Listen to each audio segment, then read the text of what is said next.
Hi everyone, and welcome to this video of the delinquent principle and we'll talk about discipline again. We're in the series of discipline, and now today we'll talk about more of the prevention and the schoolyard, because when we do ask students, when do incidents happen, when there is bullying or intimidation, and they often say it's the hallways, the bathrooms, and the schoolyard, and the buses and bus. That was the topic of another video. So today we'll talk about the schoolyard, and what is the most important thing here is for students to understand that there is someone for them.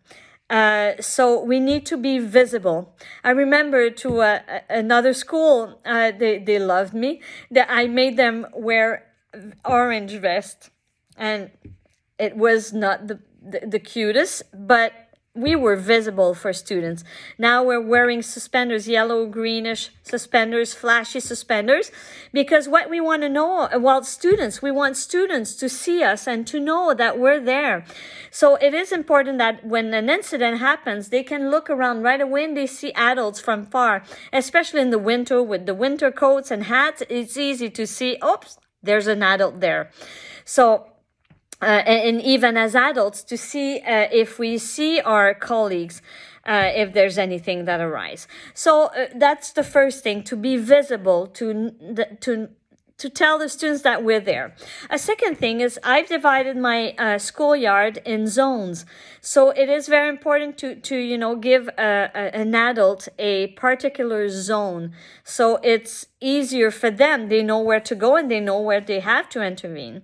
So so in the specific zones, now it is important to always see the students. So we ask adults to go around the zone, walking.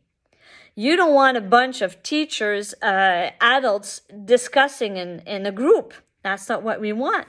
And that's not what the kids want. So, and walking makes the brain works better, and it means that you see more things. Because if you stand there just scanning, at some point your brain will go into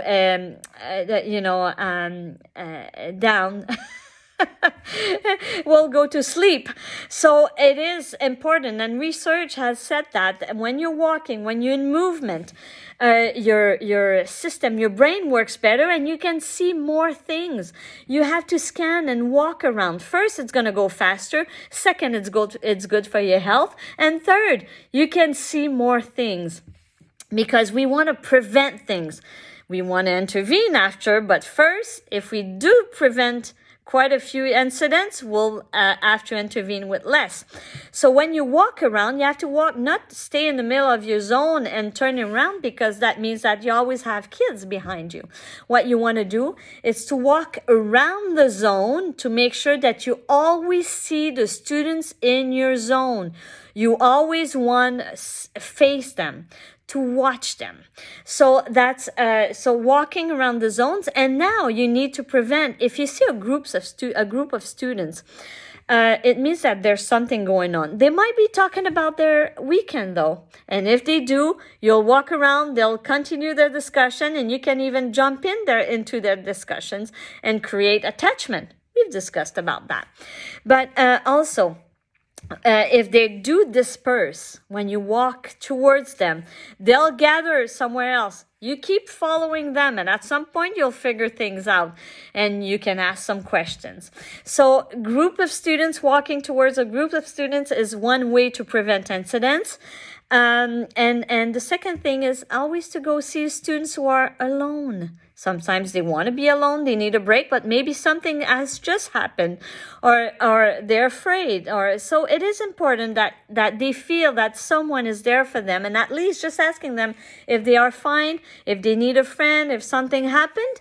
They'll thank you, and that's called attachment again. And because we want to prevent, maybe there's something going on and we're not aware, so it is very important. And also, so you are even legally responsible for your zone, for something, the adult for his zone, but maybe something is happening in another zone. So you can't just say, hey, it's not my zone, not my business. No, it's still your students. So you go walk around to your colleague or to the students or the incident that is happening, and you need to intervene. And that's how we can prevent things from happening. So this is for the schoolyard. So I hope it helped out a little bit, and hopefully you'll watch another video. Thank you. Thank you for watching The Delinquent Principal.